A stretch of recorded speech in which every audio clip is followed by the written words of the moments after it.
So టాపిక్లోకి వెళ్తే ఈరోజు మనకి swarm drones. So swarm drones అంటే ఏంటి అంటే ఇవి డిఫరెంట్ సైజెస్లో ఉండి సడన్గా రావటం, అటాక్ చేయటం అనమాట. అర్థమవుతుంది. అందుకే వీటిని డిఫెన్స్ డ్రోన్స్ అంటాం, రైట్. సో సడన్గా ఒక ఏరోప్లేన్ వెళ్తుంది, జమ్మని ఈ డ్రోన్స్ వస్తాయి. ఇవి ఏం చేస్తాయంటే వీటన్నిటికీ మనం రిమోట్తో ఆపరేట్ చేయొచ్చు. సో రిమోట్తో మనం కూర్చొని ఆపరేట్ చేసి ఈ డ్రోన్స్తో మనం ఏం చేయొచ్చు అంటే అటాక్స్ కూడా చేయించవచ్చు అనమాట, రైట్. ఇవి ఏంటి అంటే ఒక సింగిల్ డ్రోన్ కాదు, గ్రూప్ ఆఫ్ డ్రోన్స్ మనం ఆర్గనైజ్ చేయొచ్చు. ఈ మధ్యన మీరు చాలామంది డ్రోన్ షోలు చూస్తుంటారు. ఏంటి డ్రోన్స్తో పిక్చర్స్ వేయటం, డ్రోన్స్తో రైట్ ఇండియా మ్యాప్ రెడీ చేయటం, ఇట్లాంటివి. అర్థమవుతుందా? సో అలాగే ఈ సేమ్ డ్రోన్స్ మనం వాడి ఏం చేయొచ్చు అంటే స్వామ్ డ్రోన్స్ అంటే ఈ చాలా క్విక్గా మూవ్ అవుతాయి. ఈ డ్రోన్స్ని వాడి మనం అటాక్లు ప్లాన్ చేయొచ్చు అనమాట. అర్థమవుతుందా? వాటిని మనం స్వామ్ డ్రోన్స్ అంటాం. ఎక్కువగా మనకి మిలిటరీలో మనం వాడే డ్రోన్స్ ఇక్కడ మీరు చూస్తున్నట్లయితే ఒకసారి చూస్తున్నారా ఎలా వెళ్తున్నాయో, పక్షులు వెళ్ళేటట్టే, రైట్. సో ఫస్ట్ ఒకసారి అసలు ఈ స్వామ్ డ్రోన్స్ అంటే ఏంటి, రైట్. సో దానికి మనం నార్మల్గా ఏంటి అంటే స్మార్ట్ వార్ ఫైటింగ్.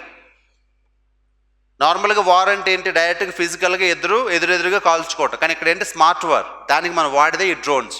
ఈ స్మార్ట్ డ్రోన్స్ ఎలా పనిచేస్తాయి, ఇవి ఒక ప్లేస్లో ఉంటూ మనం ఏం చేస్తాం, గ్రూప్ ఆఫ్ డ్రోన్స్ని పంపించి ఆ డ్రోన్స్తో అటాక్ చేపిస్తాం అనమాట. అందుకే దీని ఫుల్ ఫామ్ కూడా చూస్తే smart war fighting area of free configure module.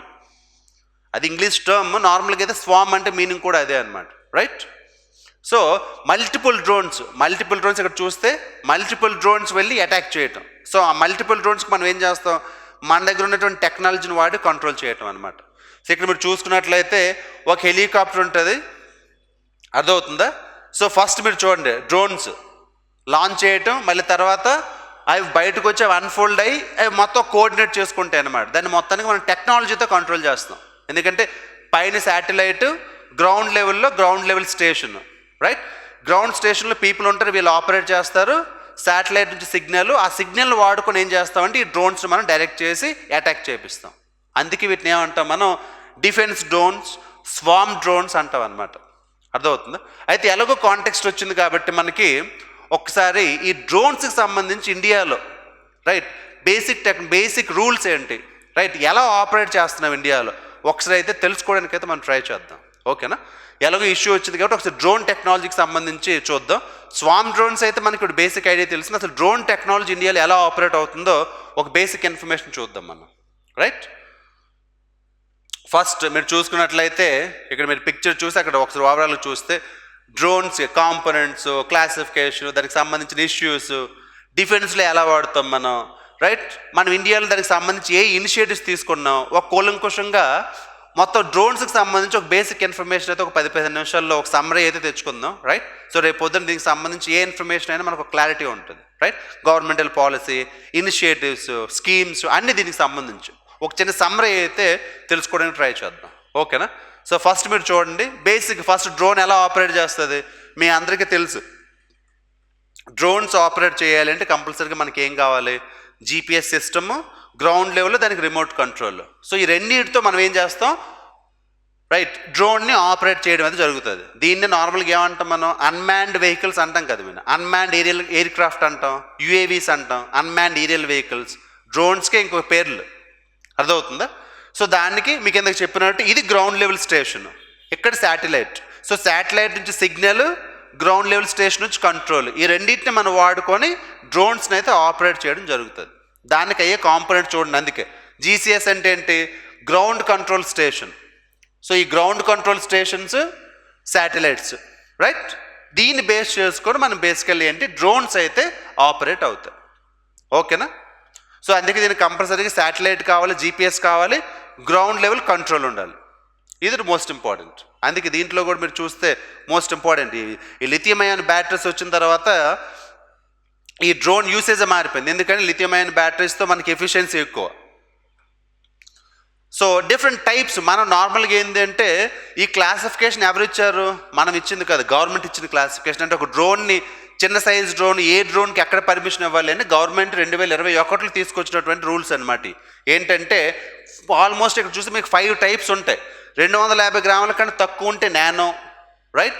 లేదనుకుంటే 250 నుంచి 2 కిలోల వరకు ఉంటే micro, next mini, small, large, అంటే 150 కిలోల కంటే ఎక్కువ ఉంటే లార్జ్.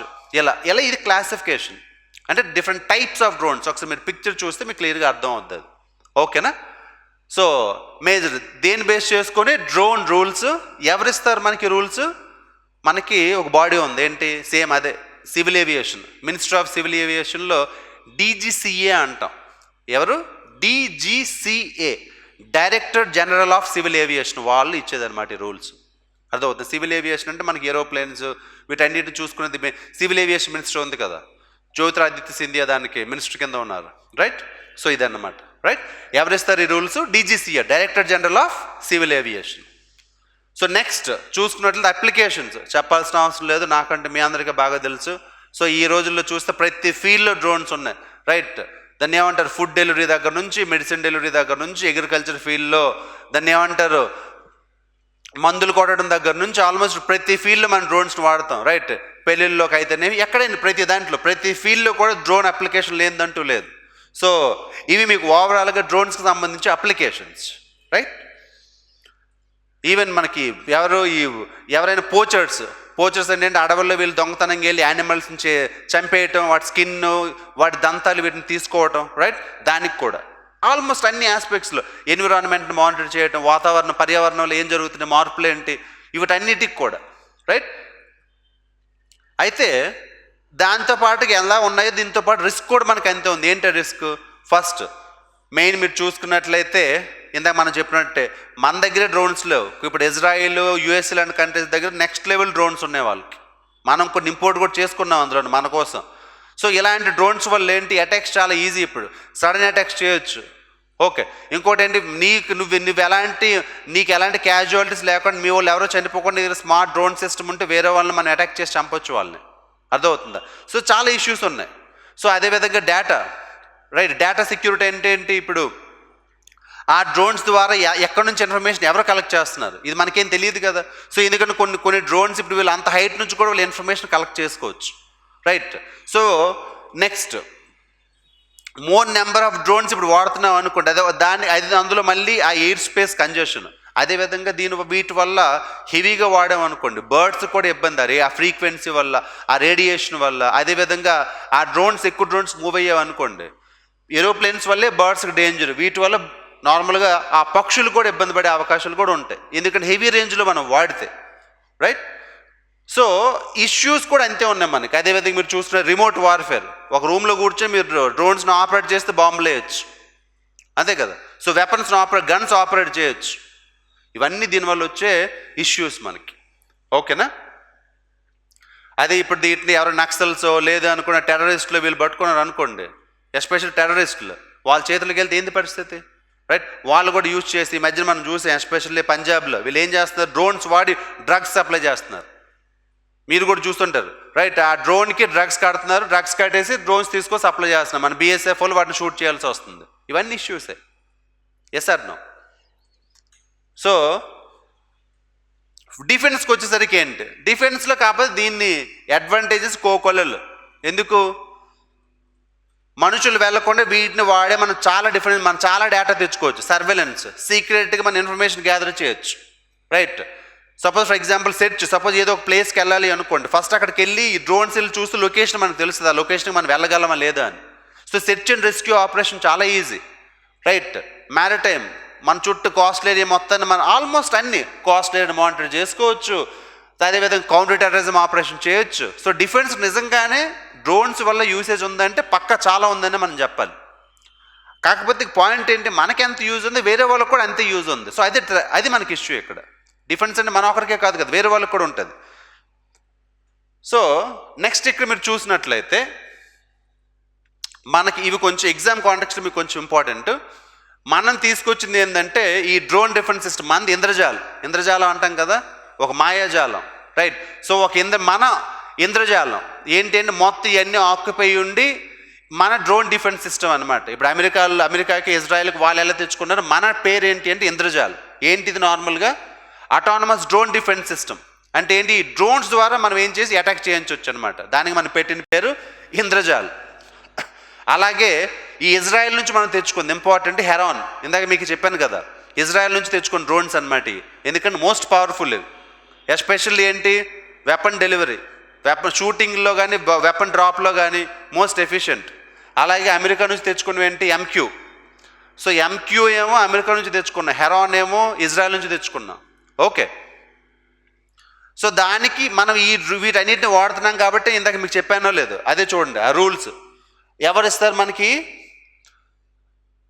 అంటే సపోజ్ ఫర్ ఎగ్జాంపుల్ ఏ ఏరియాలో నువ్వు ఎంత హైట్ వరకు ఎగరేయాలి, రైట్, ఎంత ఫ్రీక్వెన్సీ, ఇదన్నిటి కూడా రూల్స్ ఉండాలో లేదు. ఆ రూల్స్ ఇచ్చేది ఎవరు అంటే ఈ 2021 రీసెంట్గా 2022లో అమెండ్ చేసింది.